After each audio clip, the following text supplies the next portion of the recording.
From the dawn of NBA history, the league has primarily been dominated by its biggest players. And while there have been some very few exceptions along the way, primarily the power players patrolling the front court have been the league's greatest players. As the first dynastic team rose to prominence in 1950 when the Minneapolis Lakers, led by center George Mikan, won 5 championships in a 6-year span. Then, in 1957, the greatest dynasty in basketball history began, with center Bill Russell leading the Boston Celtics to 11 championships over the next 13 seasons, while battling his arch nemesis, center Wilt Chamberlain, along the way. The two would combine for 9 league MVPs in an 11-year span. And just as Russell retired in 1969,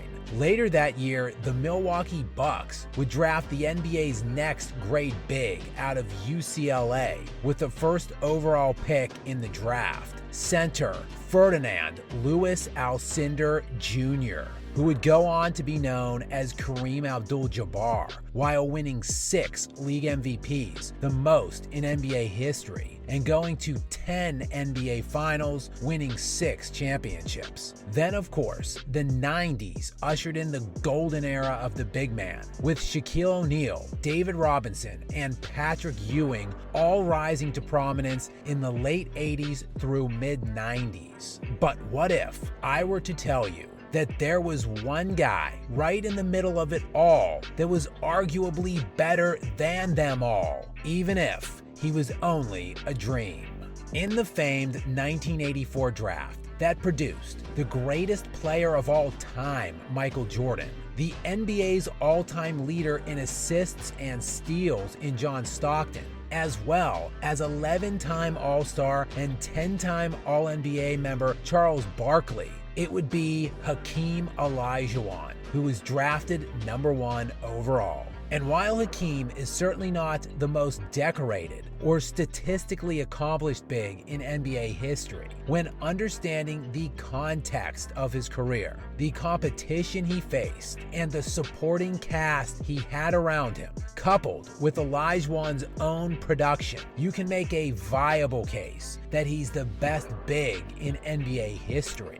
And ultimately, how does one quantify or define the best? Clearly, Hakeem is not the most accomplished, as Kareem won 6 finals and 6 league MVPs. But taking a closer look at those NBA finals, Kareem won 1 title in Milwaukee with Oscar Robertson, and then 5 titles in LA with Magic Johnson. Bill Russell played with 4 of the top 50 players of all time, including the great Bob Cousy, while Shaq won 3 of his championships with the legendary Kobe Bryant, and his 4th ring with another top 5 all-time positional guard, Dwayne Wade. Even Wilt Chamberlain had teammates selected to an All-Star game 24 times between the years of 1960 and 1973. These all-time great bigs played not just with good players, not even with great players. They played with the greatest players of all time, with many of these bigs fortunate enough to play with some of the very few of the greatest guards who have ever lived. Hakeem did not have that kind of luck, and unlike the best players of this current generation, he was unwilling to go full-blown mercenary mode and team jump in his prime. Olajuwon played with Ralph Sampson, who made an All-Star team the first 3 seasons Hakeem was in the NBA. Sampson even made a second-team All-NBA selection in Hakeem's rookie season of 1984-85. It was the only time in Olajuwon's entire 15-year career that he played with a teammate that was selected to an All-NBA team, and it came in just his first season. Along with Sampson, however, Hakeem would get to the NBA Finals Finals in just his second year in the NBA at the age of 23. And Olajuwon went right through the famed 80s LA Lakers in the Western Conference Finals that year, averaging 27 points and 12 rebounds per game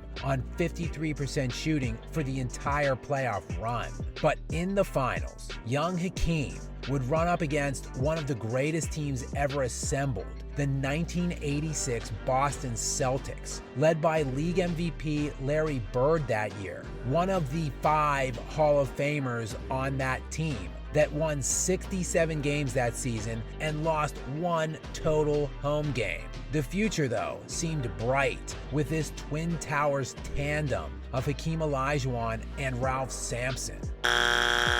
Well, that bright future got cloudy quickly, as the next season, Ralph Sampson was plagued with injury and would miss over 40 games. It would also be his final season in Houston. And over the next 8 years, during Hakeem's absolute prime seasons, aged 25 to 32, he would play exactly 1 year with 1 All-Star, and that was Otis Thorpe in the 1991-92 season. It was Thorpe's one and only fluke All-Star appearance in his entire 19-year career. That was the best player prime Hakeem Olajuwon got to play with. But finally, the Rockets acquired Clyde Drexler at the trade deadline in 1994-95, with 34 games remaining in that NBA season. And in the 1996-97 season, Hakeem hit the mother lode when Charles Barkley joined him and Drexler in Houston. And all 3 of them made the All-Star team that year. Can you say super team? Well, not quite. Barkley was in his 13th season, Drexler was in his 14th season, and Hakeem was in year 13, with all 3 players in their mid-30s at the time and outside of their primes. A far cry from the prime pairings of elite players we have seen in this most recent super team era. That Houston team was also hampered with injuries, with Drexler missing 20 games that year and Barkley missing 30. Yet the Rockets still won 57 games that season and actually went all the way to the Western Conference Finals, where they ran up against the 64-win Utah Jazz with that season's league MVP Karl Malone. Even in defeat against the league MVP, Hakeem was the best player in that series, averaging 27 points, 9 rebounds, 4 assists, 3 blocks, and 2 steals per game on 59% shooting. But the Jazz would win it in 6 and roll all the way into the NBA Finals before running into this guy. And after finally getting a good collection of players around him for the first time in his career, unfortunately, that year would be the last of Hakeem Olajuwon, as he would miss nearly 40 games the following season following a knee surgery. And while Hakeem would limp around the league literally until the age of 39, in all, he started only 215 of a possible 378 games in those final 5 seasons, as his statistics and efficiency fell off of a cliff. But in his prime, a prime squandered, playing with no other All-Star caliber players, Hakeem was still selected to 12 All-NBA teams, is 12th on the all-time scoring list, 14th all-time in rebounds, and 1st all-time in blocks. He also produced arguably the best playoff run in NBA history, beginning with the 1993-94 season, where he was first-team All-NBA, first-team All-NBA defense, league MVP, Defensive Player of the Year, won the championship, and was named Finals MVP. The list of players to do that in one season includes no one. In the playoffs that year, he beat the 47-win Portland Trail Blazers in the first round, led by Clyde Drexler. In the second round, he beat the 56-win Phoenix Suns, led by Charles Barkley. And in the Western Conference Finals, it was the Stockton and Malone Utah Jazz, before getting to the Patrick Ewing Knicks in the finals. Houston's second best player on this team was Otis Thorpe,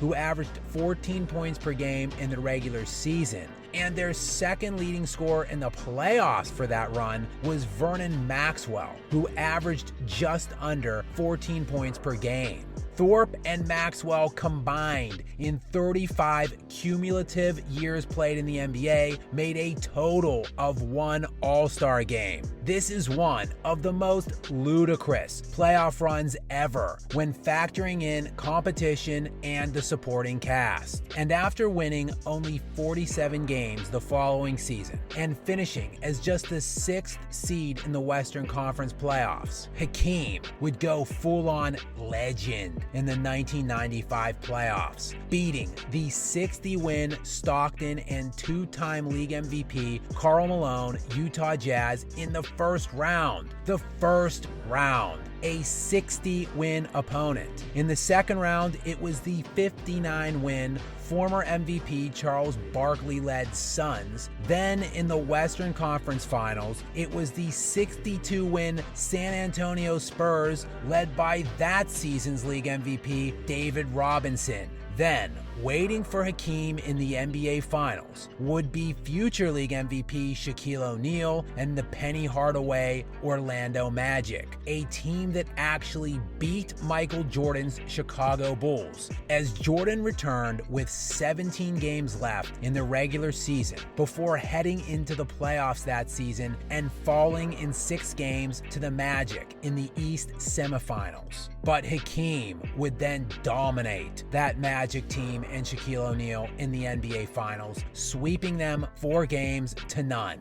4 rounds, 4 league MVPs, and a collective winning percentage of his 4 opponents of 73%, the highest faced by any champion by far in NBA history. For a guy who had such a legendary offensive repertoire that one of the best scorers in NBA history consulted him for advice on footwork and post moves. A guy who was also one of the best defensive bigs of all time, winning Defensive Player of the Year twice. A guy who beat the 80s Lakers in just his second season, went toe-to-toe with arguably the best team ever and took them 6 games, and a guy who ran through a series of MVPs and elite all-time Hall of Famers en route to back-to-back titles while playing with no other All-Stars. Just imagine if that guy had Kobe Bryant for 8 years, Magic Johnson for a decade,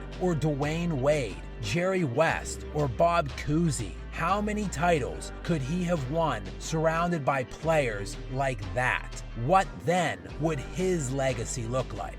One could only dream of the possibilities.